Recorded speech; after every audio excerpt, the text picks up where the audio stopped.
Oi, eu sou Catarina e nesse vídeo eu trago para vocês os lidos do mês de abril. Já adianto que abril rendeu boas leituras e eu estou muito animada em compartilhar as minhas leituras com vocês. Começando pelo primeiro livro que eu li, que foi Jane Eyre. Gente, eu não sei porque eu demorei tanto tempo da minha vida sem ler esse livro.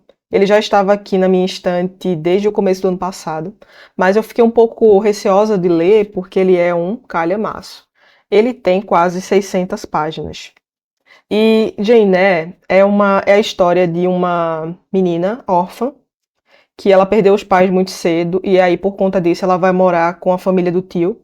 Só que o tio também acaba falecendo e aí ela fica aos cuidados da tia e dos primos. E a tia é muito cruel com ela, os primos fazem bullying, ela é muito maltratada naquela casa. E ela sofre muito ali, assim. Ela é uma menina que ela é muito carente de amor e de afeto, sabe? Tanto é que ela fica muito feliz quando a tia resolve enviá-la para uma instituição de caridade, que é basicamente um colégio interno.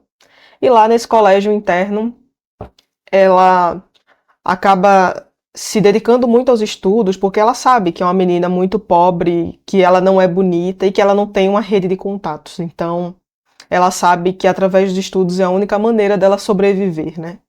A Jane, ela é uma personagem assim cativante, uma personagem que me deixou imersa na história, sabe? Eu sofria com ela, eu torcia por ela. Eu meio que me senti muito conectada assim com os dilemas éticos e morais que ela tem, né, durante a história. Eu não vou dar muito spoiler porque eu já gravei a resenha de Jane Eyre, eu vou soltar nas próximas semanas, então, assim, eu só quero dizer para vocês que essa daqui é uma boa porta de entrada para clássicos até. Foi um livro foi publicado em 1847 e assim, apesar de grande, ele não é um livro difícil de ler, tá? Só alguns momentos são um pouco mais lentos, né, pela questão das descrições, mas não é difícil, sabe? Assim, a Jane é uma personagem muito cativante. Eu gostei muito desse livro, eu dei 5 estrelas para ele, porque para mim é maravilhoso. O segundo livro que eu li foi no Kindle, foi o Noites Brancas, do Dostoiévski, e foi meu primeiro contato com Dostoiévski. E eu confesso para vocês que eu também estava muito receosa de fazer essa leitura, porque como eu não tinha lido nada sobre ele, e eu só tinha ouvido falar que Dostoiévski era muito difícil e tudo mais, eu meio que fui adiando, mas eu achei um vídeo do Raul Martins, em que ele meio que indica uma lista, uma ordem, né, de leitura para Dostoiévski. Eu segui a ordem e fui muito feliz, tá? Esse livro aqui é lindo, assim, é um livro muito melancólico e encantador ao mesmo tempo, porque aqui nós vamos acompanhar o sonhador, que é um jovem, eu acho que ele tem uns 26, 27 anos, que ele tá andando por São Petersburgo uma noite, numa noite branca, né? E ele encontra uma moça chorando assim na rua. E ele vê um homem se aproximando dela e meio que ele evita que ela seja assediada por esse homem. E a partir disso eles começam a se encontrar e a conversar. E essas conversas elas vão ficando cada vez mais profundas, né? É um livro bem curto, assim, ele tem menos de 100 páginas, mas é um livro muito bonito, porque o sonhador, ele é um cara que ele sente as coisas muito intensamente, sabe? E ele vive muito mais na imaginação do que na realidade. Então é um livro que ele, não sei, ele me transportou para outra dimensão, sabe? Eu me senti muito tocada por esse livro. Também uns 5 estrelas fácil aqui. O terceiro livro que eu li foi o conto do Machado de Assis, A Igreja do Diabo. E apesar de muitas pessoas conhecerem os romances do Machado, ele foi um grande contista. Ele escreveu cerca de uns 200 contos, mais ou menos. E esse conto é o seguinte: imagine uma igreja onde todos os pecados são permitidos. E mais do que isso, eles são estimulados. Pois é. É sobre isso que se trata esse conto. O diabo, ele resolve se organizar e para se organizar ele decide criar a sua própria igreja. E nessa igreja é assim, os pecados são todos incentivados, inclusive. E aí ele consegue vários adeptos, né? Porque basicamente o que é que ele faz? Ele só organiza algo que as pessoas já fazem normalmente. No começo dá muito certo, porque ele consegue vários fiéis, várias pessoas para sua igreja. O problema acontece quando ele começa a perceber que as pessoas não estão sendo completamente honestas. Então, por exemplo, as pessoas que eram avarentas, elas começaram a fazer doações em segredo. As pessoas que eram gulosas, elas estavam fazendo jejum. Então, acaba que, mesmo que as pessoas tenham a possibilidade, o livre-arbítrio de fazer algo, elas mesmo assim ainda são contraditórias. E é um livro muito divertido, muito engraçado. Ele tem o quê? 30 páginas, eu acho.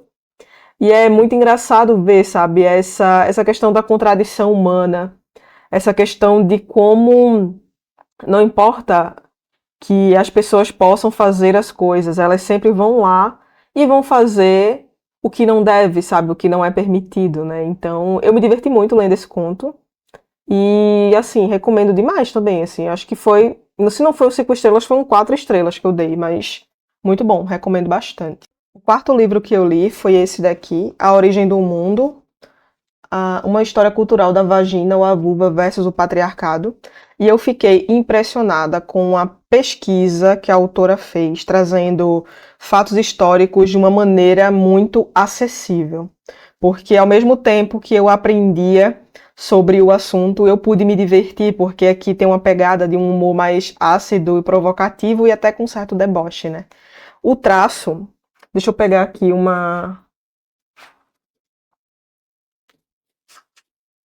o traço caricatural e exagerado da autora torna um assunto mais leve, sabe? Ao mesmo tempo que reforça a crítica.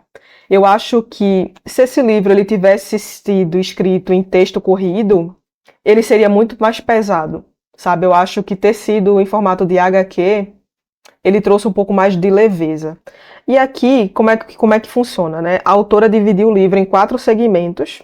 O primeiro é a genitália feminina, onde ela traz um resgate de 7 homens que eram obcecados demais pela genitália feminina. E um exemplo para vocês, por exemplo, o inventor do sucrilhos, o Dr. Kellogg, ele era obcecado por controlar a masturbação feminina. E aí, para isso, a solução era jogar ácido corrosivo no clitóris. Sim, essa foi a solução que ele deu. E aí ela também fala da barbárie, né, na história da ginecologia. Um outro exemplo é aquela da Vênus de Hottentot, que ela foi exibida mesmo, teve seu corpo exibido em exposições sem seu consentimento, porque naquela época, né, achavam que ela tinha a bunda e os lábios e os pequenos lábios muito grandes, e aí ela meio que era considerada algo exótico. E aí o seu corpo foi exposto por muitos anos em museus em Paris, e só em 2002, e não o suficiente, ela morreu muito jovem, ela morreu aos 26 anos. E um cara lá, eu não lembro o nome dele, não satisfeito com isso, ele conservou o cérebro e a vulva dela em álcool, e isso continuou sendo exposto em museus em Paris até 1985. Esses restos mortais dela só foram enterrados na África do Sul em 2002. Então, assim, é absurdo, tá? O segundo segmento é sobre o orgasmo, é sobre a invenção da frigidez. Aqui é muito interessante porque tem uma passagem sobre a influência de Freud, né? Freud e o mito do orgasmo vaginal, que ele basicamente dizia que existiam 2 tipos de orgasmo, né? O clitoriano, que era o considerado infantil, e o maduro, que era o vaginal. E aí, assim, essa parte aqui do orgasmo feminino, o que é que mais me chamou a atenção, né? Que só em 98 que uma médica, a doutora Ellen O'Connell, mapeou a estrutura completa do clitóris e ela descobriu que chega até 10 centímetros de extensão. Então, assim, é muito recente na nossa história essa descoberta, sabe? Muito recente mesmo. O terceiro segmento é sobre a menstruação. Então a autora ela faz toda essa pesquisa de como a menstruação saiu do status de ser uma coisa considerada sagrada até se tornar nojenta, porque antes da Idade Média o sangue menstrual era visto como um poder mágico, porque as mulheres não morriam ao sangrar. Só que depois nós tivemos religiões patriarcais e monoteístas, e aí que acabaram transformando a menstruação em um tabu, né? E aí a autora também fala sobre a indústria dos absorventes, que sempre nos seus comerciais mostra que o absorvente ele traz segurança e uma sensação de frescor.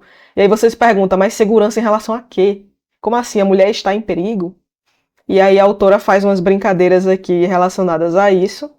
E o último segmento é sobre a TPM, né? Então a autora ela fala que a TPM por muito tempo ela foi medicalizada como sendo uma doença, mas pode ser um período de muita criatividade, muita sensibilidade. Ela até traz aqui um, um trecho do diário da Virginia Woolf, em que ela fala sobre isso, né? Aqui, essa página aqui especificamente sobre a Virginia Woolf, né?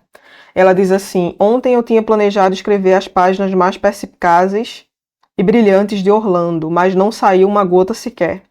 Tudo, na verdade, pelas razões físicas usuais que se manifestaram hoje.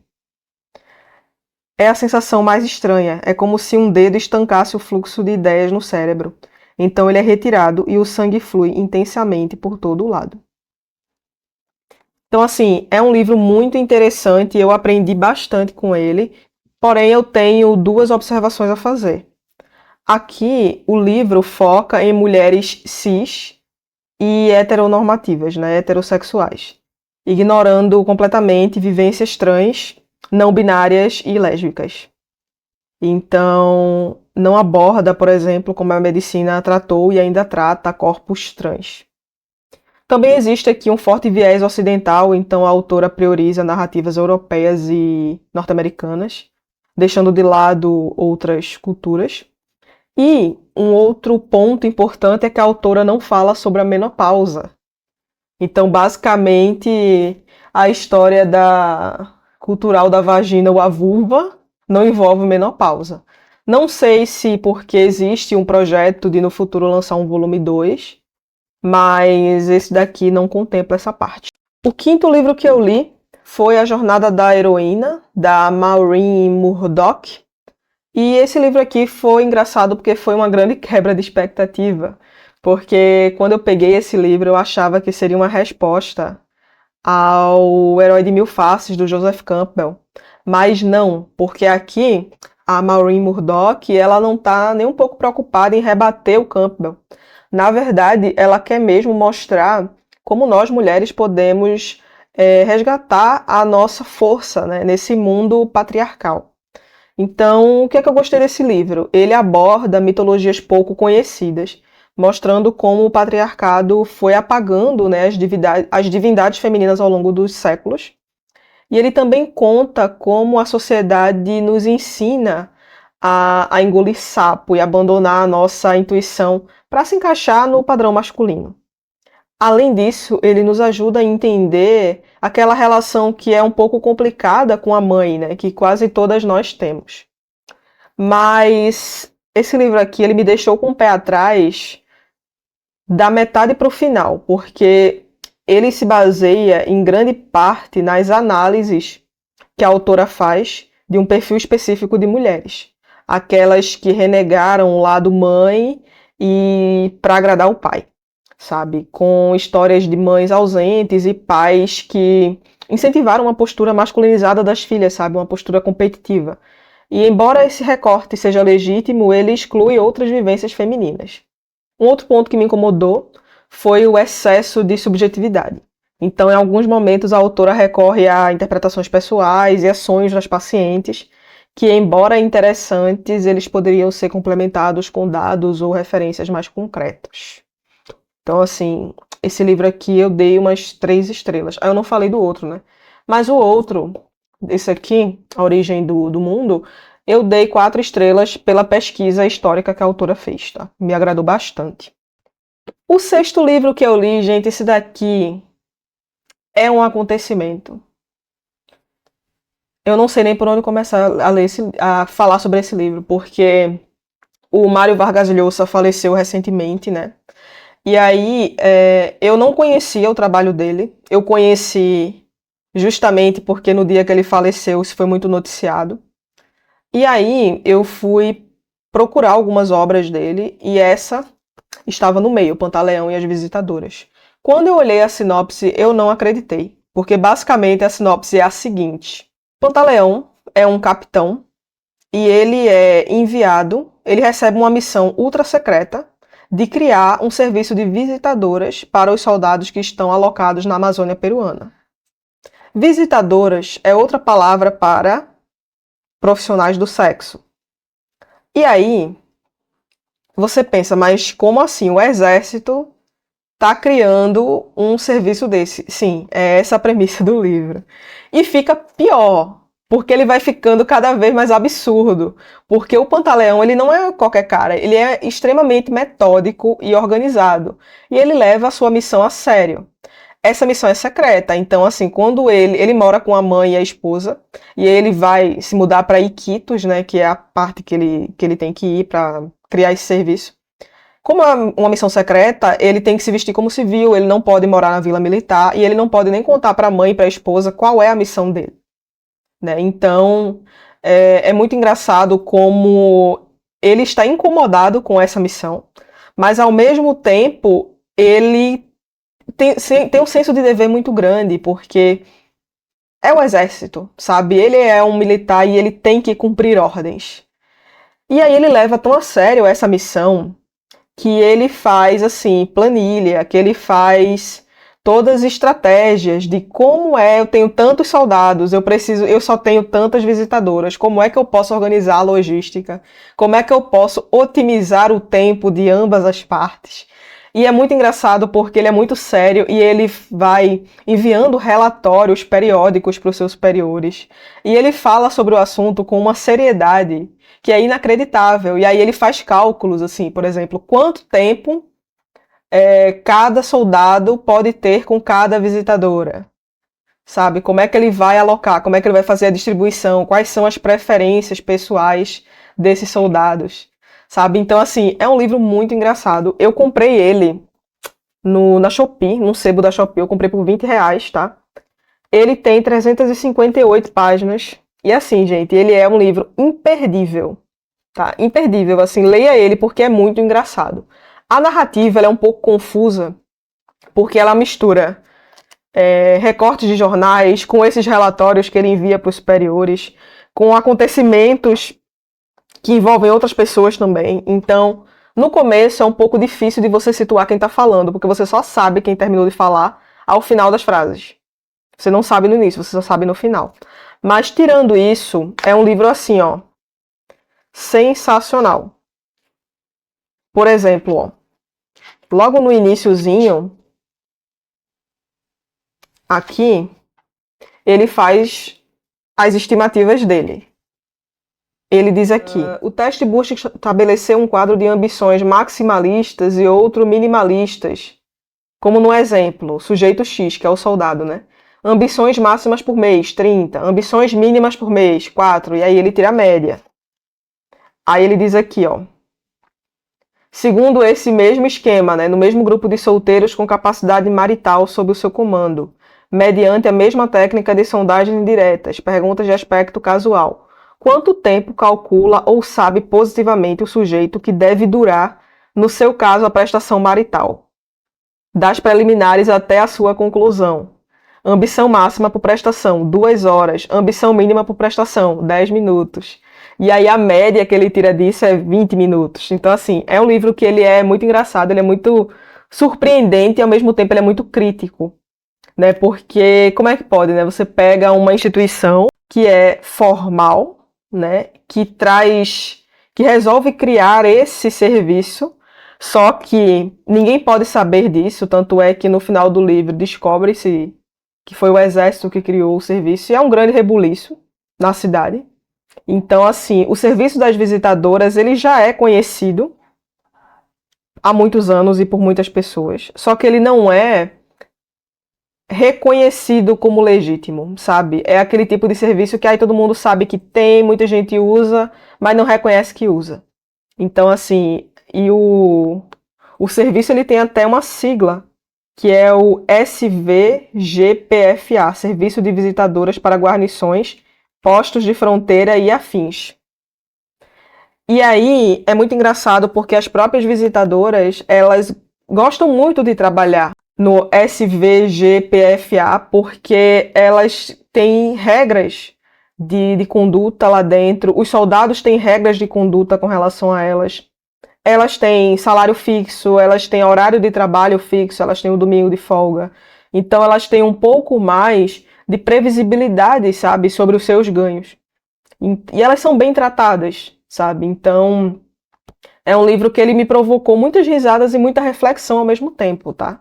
Recomendo demais, em breve eu vou soltar a resenha aqui no canal também. Aí pro Pantaleão e as Visitadoras eu dei 5 estrelas e eu ainda dei um favorito, porque essa história aqui eu tô panfletando pra todo mundo.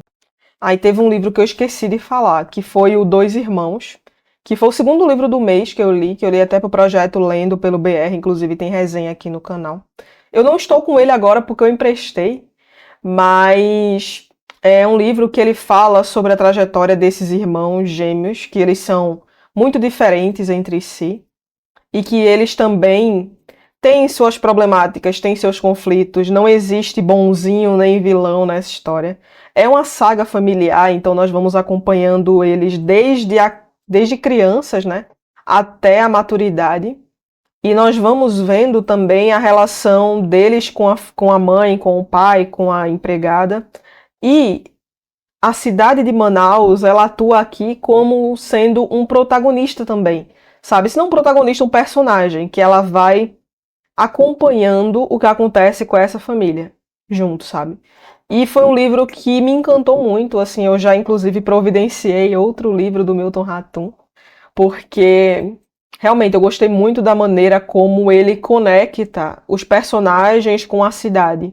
Sabe, tudo faz parte de um mesmo todo, tudo é muito integrado e tudo caminha de uma maneira que você consegue enxergar, sabe, uma linha do tempo ali. Então eu gostei muito da história porque ela não só surpreende, mas você percebe que teve um trabalho para construir os personagens, sabe?